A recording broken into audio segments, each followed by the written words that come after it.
Menuet, un conte réaliste de Guy de Maupassant, lecture par Christophe Tabar. Les grands malheurs ne m'attristent guère, dit Jean Bridel, un vieux garçon qui passait pour sceptique. J'ai vu la guerre de bien près, j'enjambais les corps sans apitoiement. Les fortes brutalités de la nature ou des hommes peuvent nous faire pousser des cris d'horreur ou d'indignation, mais ne nous donnent point ce pincement au cœur, ce frisson qui vous passe dans le dos à la vue de certaines petites choses navrantes.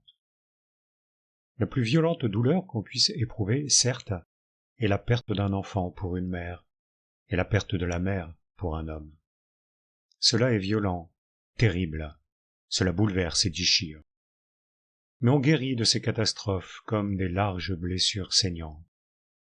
Or, certaines rencontres, certaines choses entreaperçues, devinées, certains chagrins secrets, certaines perfidies du sort, qui remuent en nous tout un monde douloureux de pensées, qui entr'ouvrent devant nous brusquement la porte mystérieuse des souffrances morales, compliquées, incurables, d'autant plus profondes qu'elles semblent bénignes, d'autant plus cuisantes qu'elles semblent presque insaisissables, d'autant plus tenaces qu'elles semblent factices, nous laissent à l'âme comme une traînée de tristesse, un goût d'amertume, une sensation de désenchantement dont nous sommes longtemps à nous débarrasser.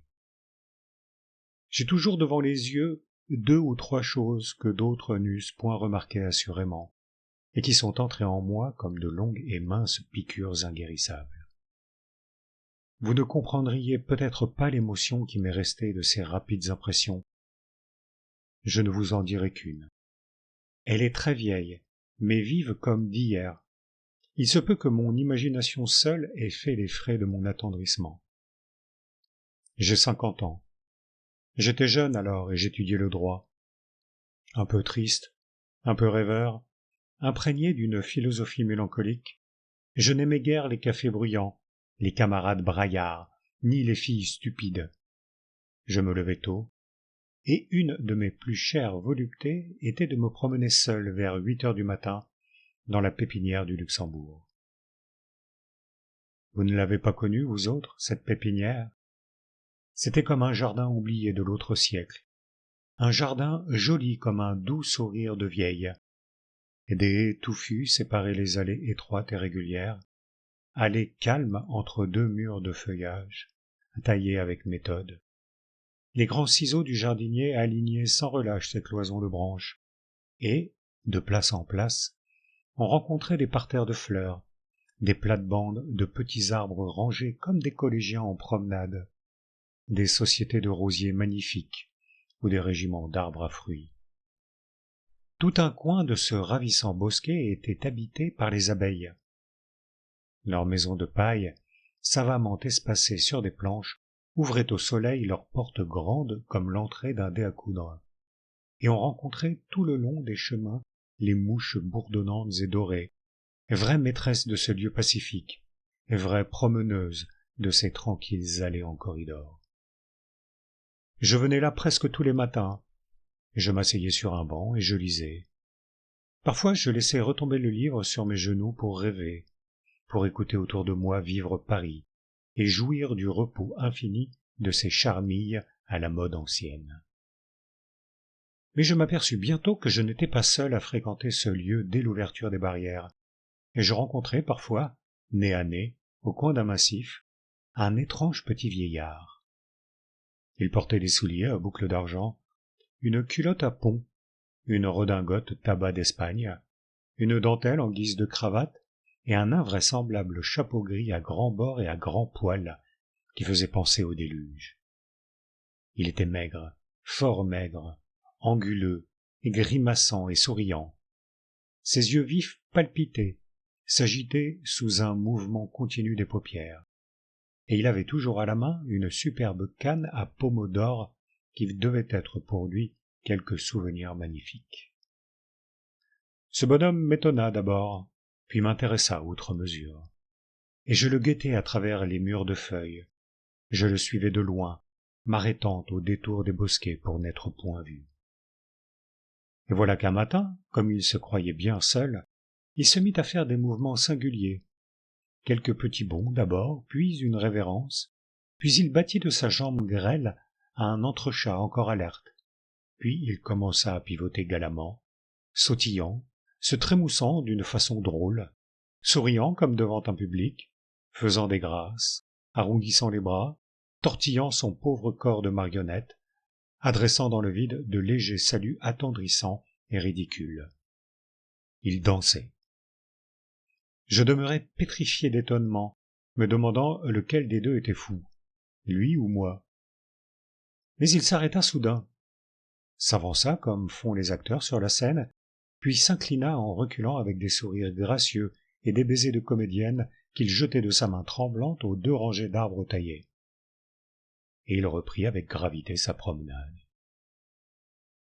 À partir de ce jour, je ne le perdis plus de vue, et chaque matin il recommençait son exercice invraisemblable. Une envie folle me prit de lui parler. Je me risquai, et, l'ayant salué, je lui dis « Il fait bien bon aujourd'hui, monsieur. » Il s'inclina. « Oui, monsieur, c'est un vrai temps de jadis. » 8 jours après, nous étions amis, et je connus son histoire. Il avait été maître de danse à l'opéra du temps du roi Louis XV. Sa belle canne était un cadeau du comte de Clermont, et quand on lui parlait de danse, il ne s'arrêtait plus de bavarder. Or voilà qu'un jour il me confia « J'ai épousé la castrice, monsieur. Je vous présenterai, si vous voulez, mais elle ne vient ici que sur le tantôt. Ce jardin, voyez-vous, c'est notre plaisir et notre vie, c'est tout ce qui nous reste d'autrefois. Il nous semble que nous ne pourrions plus exister si nous ne l'avions point. Cela est vieux et distingué, n'est-ce pas? Je crois y respirer un air qui n'a point changé depuis ma jeunesse. Ma femme et moi, nous y passons toutes nos après-midi. Mais moi, j'y viens dès le matin, car je me lève de bonne heure. Dès que j'eus fini de déjeuner, je retournai au Luxembourg, et bientôt j'aperçus mon ami qui donnait le bras avec cérémonie à une toute vieille petite femme vêtue de noir, à qui je fus présenté. C'était la Castris, la grande danseuse aimée des princes, aimée du roi, aimée de tout ce siècle galant qui semble avoir laissé dans le monde une odeur d'amour. Nous nous assîmes sur un banc de pierre. C'était au mois de mai. Un parfum de fleurs voltigeait dans les allées proprettes. Un bon soleil glissait entre les feuilles et semait sur nous de larges gouttes de lumière. La robe noire de la castrice semblait toute mouillée de clarté. Le jardin était vide. On entendait au loin rouler des fiacres. « Expliquez-moi donc, dis-je au vieux danseur, ce que c'était que le menuet. » Il tressaillit.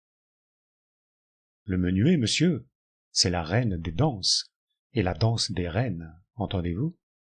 Depuis qu'il n'y a plus de roi, il n'y a plus de menuet. » Et il commença, en style pompeux, un long éloge dithyrambique auquel je ne compris rien. Je voulus me faire décrire les pas, tous les mouvements, les poses.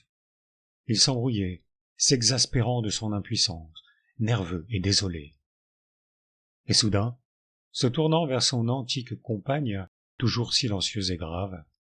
« Élise, veux-tu, dis, veux-tu, tu seras bien gentil. Veux-tu que nous montrions à monsieur ce que c'était ?» Elle tourna ses yeux inquiets de tous les côtés, puis se leva sans dire un mot, et vint se placer en face de lui. Alors je vis une chose inoubliable.